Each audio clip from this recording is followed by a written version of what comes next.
the debate is, do I go with the D class, Section 8, housing, and that's where I make the cash flow? Or do I go with the A and B class properties that are going to be much more expensive, maybe don't cash flow as well, but which one's the best? Hello and welcome to Pillars of Wealth Creation, where we talk about creating financial success with a special focus on business and real estate. I'm your host, Todd Dexheimer. Now, let's get to it. Hey, welcome back to the show. I'm your host, Todd Dexheimer, and excited to have you here today.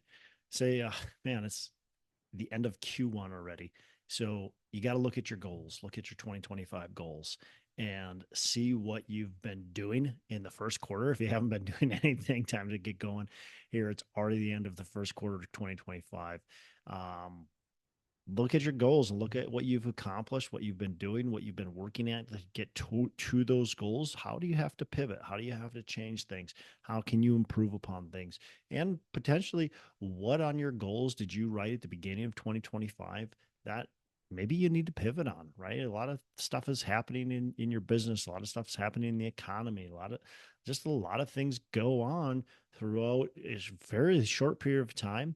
I don't want you to be wishy-washy, willy-nilly, but at the same time, sometimes you do need to pivot. You need to go, hey, you know what? Let's direct more of our effort towards this. This is working really well, or this isn't working at all. We need to pivot a little bit.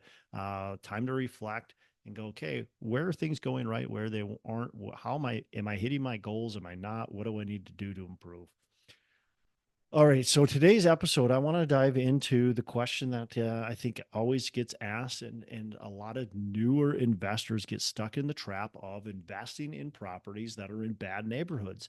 And it's not necessarily just new investors, but I think that's who gets stuck the most is new investors decide that they need the highest amount of cash flow because that's what somebody told them. And so they're going to invest in the worst neighborhoods because that's what provides cash flow. And the other thing is, I think a lot of newer investors just don't have the money yet, the resources to invest in the better neighborhoods.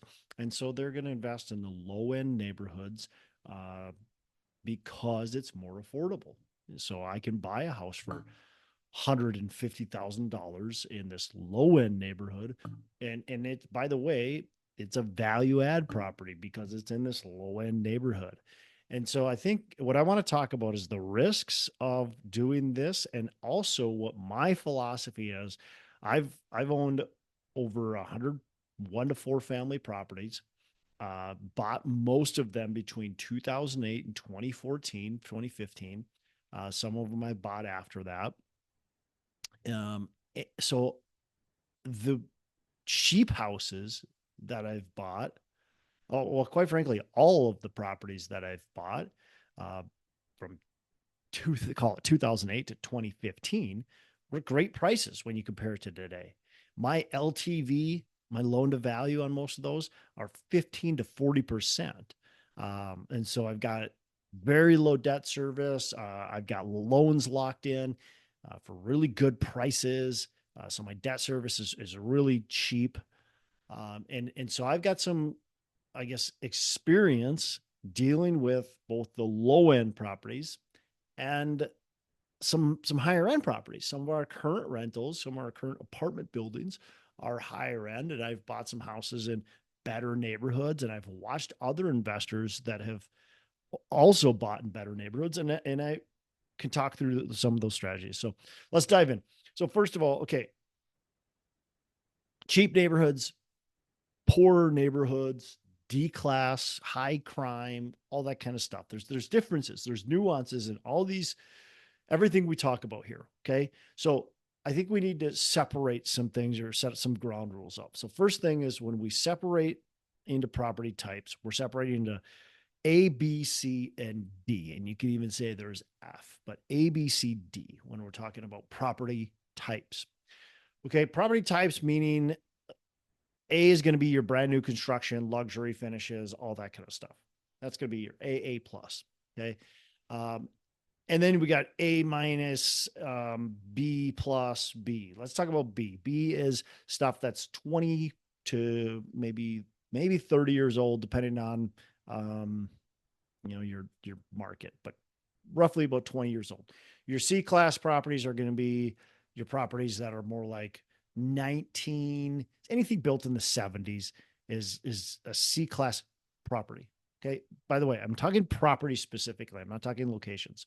And then D class is going to be stuff that's, dating back to pre 1970s. Of course, there's nuances within that because you can have a property, for instance, I owned a house. My wife and I lived in actually a couple houses that were built in the early 1900s. And the last one we lived in was actually 1896. I would not call that a D class property. I would call that much better because it had been renovated, and then we stuck 125,000 or whatever it was into that property as well. And so that property was not a D class property. I would say it was, quite frankly, closer to that probably B class, even though it doesn't hit those metrics that I set up. So when we're talking property, we definitely look at age, but we also look at the quality and what's happening with that property. So a D class property is going to be more run down, just gross, right? Run down, gross property, maybe have some structural issues, foundational issues, bad windows, all that kind of stuff. C class is going to be just a little bit of a step up. B class is going to be a step up from that. And A class is going to be your very nice property. Now we got neighborhoods too. Okay. And in neighborhoods, there's even nuances. So you've got A, B, C, and D neighborhoods. Of course, the D is going to be your worst neighborhoods.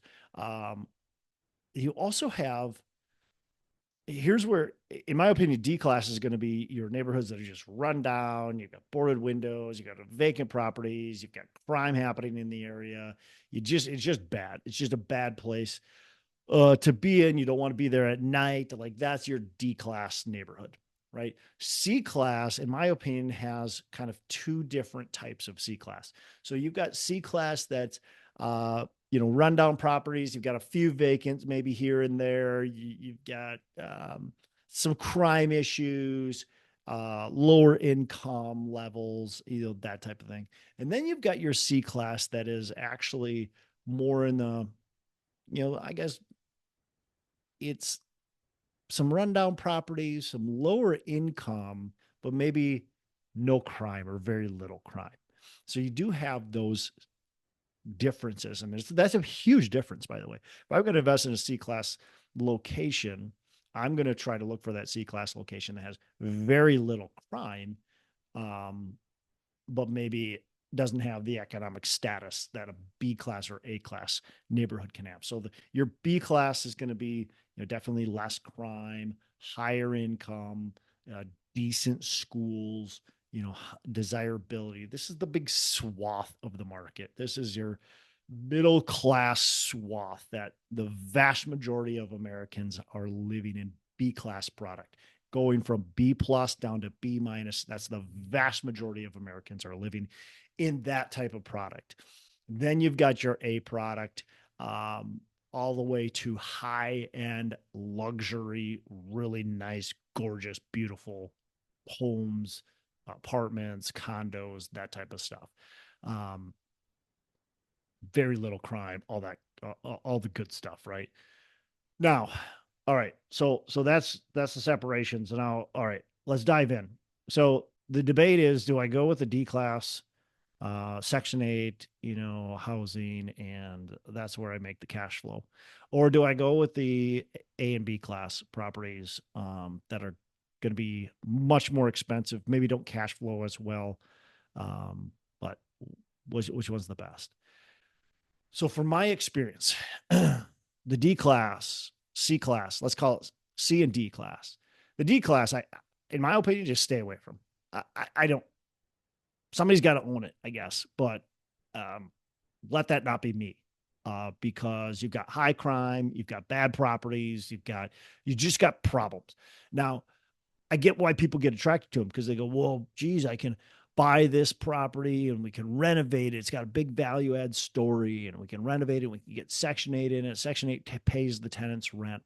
And I get the attraction to that. And that's the cheapest property type.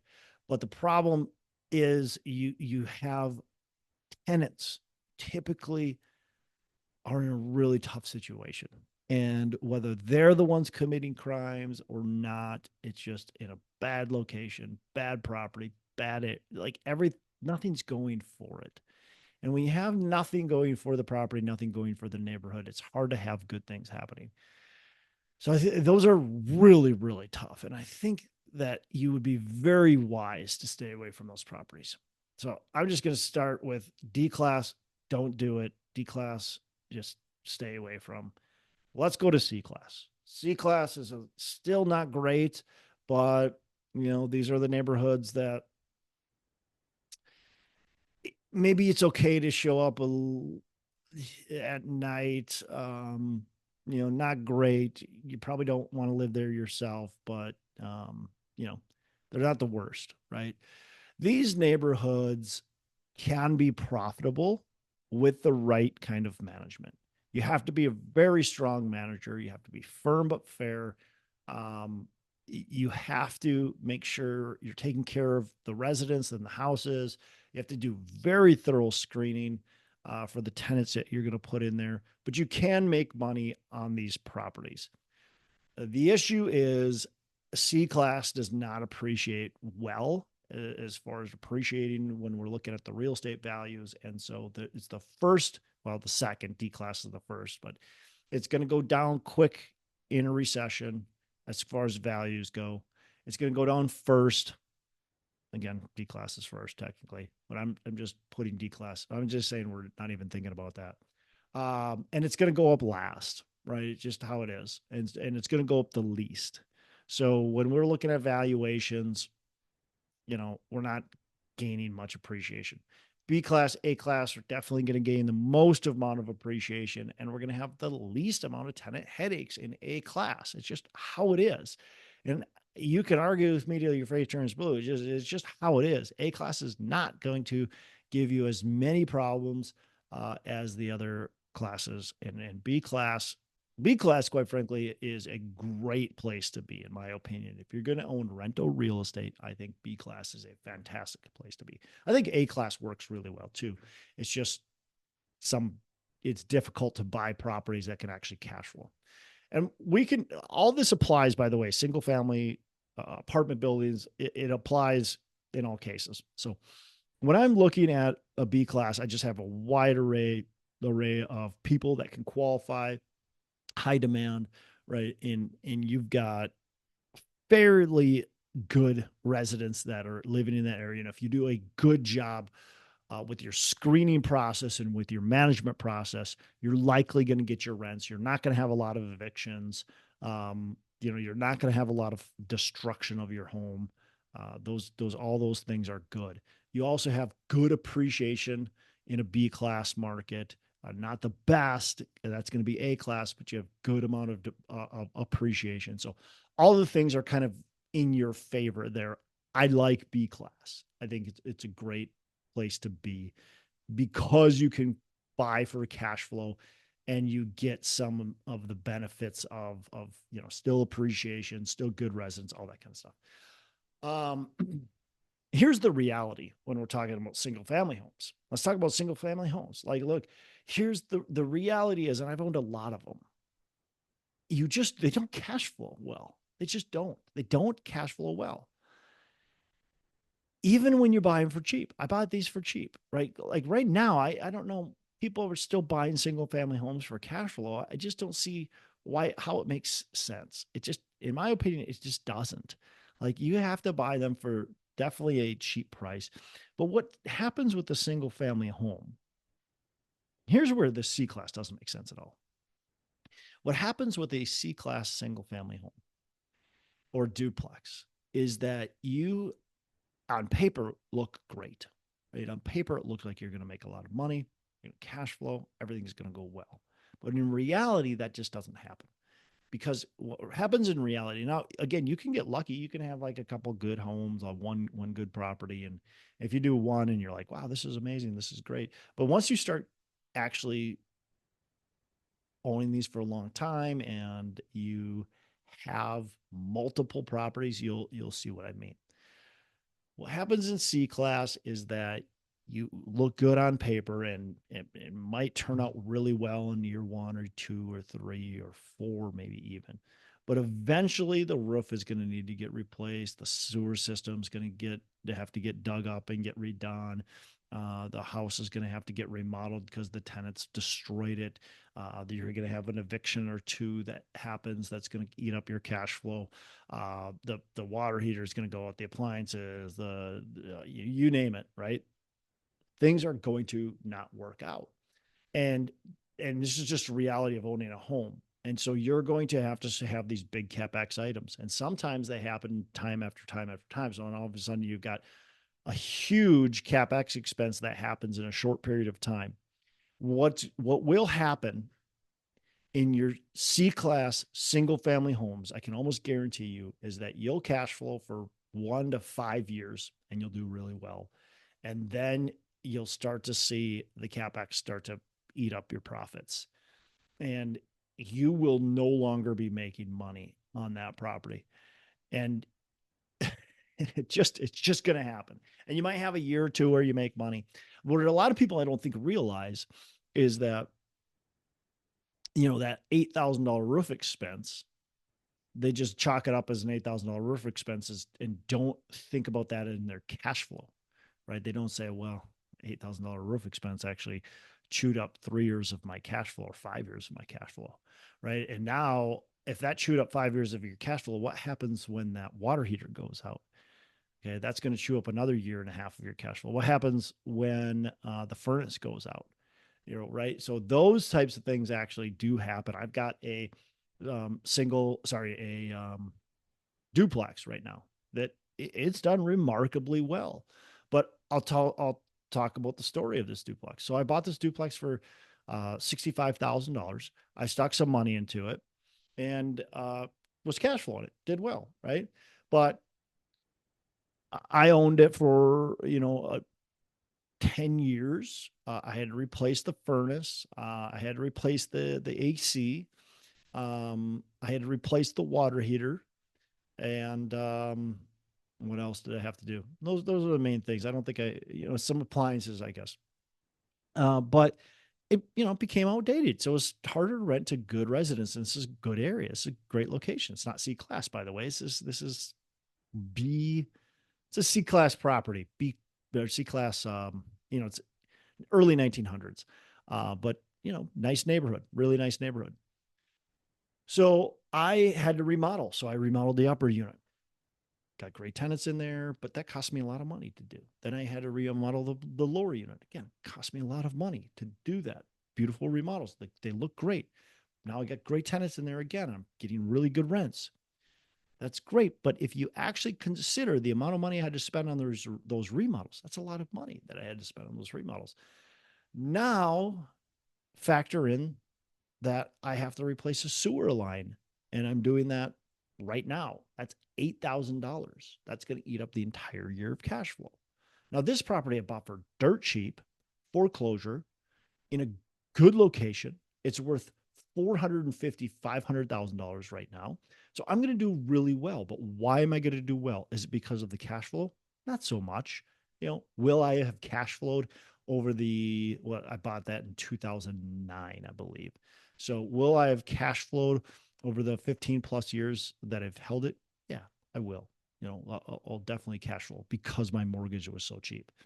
Now, if the next person buys it for market rate at, let's call it $450,000, will they cash flow on that deal? Probably not much. Will they get appreciation on that deal? Yeah, it's in a nice neighborhood. I mean, it'll appreciate. It'll continue to go up. So that works. But that's what I think you need to base your single family, your duplex rentals on is, will you continue? Is it in a good enough neighborhood where you're going to see nice appreciation in that market with a little bit of cash flow? I want it to look good it's still got to look good on paper, But in reality, I realize it's not going to cash flow nearly as much as what I, probably think it is. Oftentimes it's the same thing with apartment buildings, by the way, too. Like nicer neighborhoods, we find end up producing higher cash flow, end up appreciating better. It works out really well. So that's my, I guess, general thoughts. A, B, C, D. I think avoid D. I think C is tough. You got to be a really good manager. And I don't think if you're new, you should be considering C class. Now, that being said, I cut my teeth in mostly C class and it did well, but I was buying properties for really good prices. So if you can figure out how to buy properties for really good prices, C class, and really work hard at it and be very hands-on, you can make it work. I always steered towards C class in low crime locations. And I think that's a big difference versus C class in moderate to high crime locations. And be careful when people call it C class, because a lot of times it's just D class and people are calling it C class because they don't want to be mean. But I really do think that if you can get in on B class or better, you're going to do better overall. When I look at the appreciation of my C class properties, I talked about that duplex, like B class, I'll call it B class, right? Maybe even B plus. The appreciation was fantastic. Bought it for $65,000. It's now worth $450 plus. I don't have any duplexes or single family homes that I bought in C class locations for $65,000 that are worth $450 plus. Those properties that are in C class locations that I bought for $65,000, maybe even $45,000, those are now worth $200,000, right? Good appreciation still, but it's only 200 versus 450, maybe 250, right? But that's a big difference.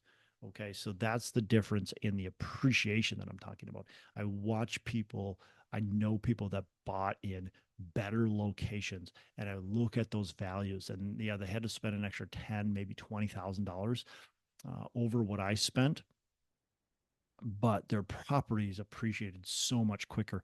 And by the way, they've been there for a lot longer. And when the next recession hits, the C-class properties are going to be the first ones to go down and the last ones to go up. So, all right, that's all I got for today.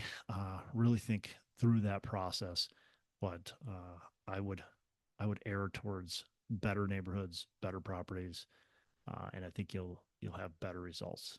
I'm Todd Dexheimer. That's it. I'm signing off. You have a fantastic rest of the day. Make every day. Hey, thanks so much for listening. I appreciate you being a loyal listener. I would love to have you go on to our Facebook page and subscribe. Give us a thumbs up. Go on to iTunes or wherever you listen and give us a rating and review. Don't forget to subscribe.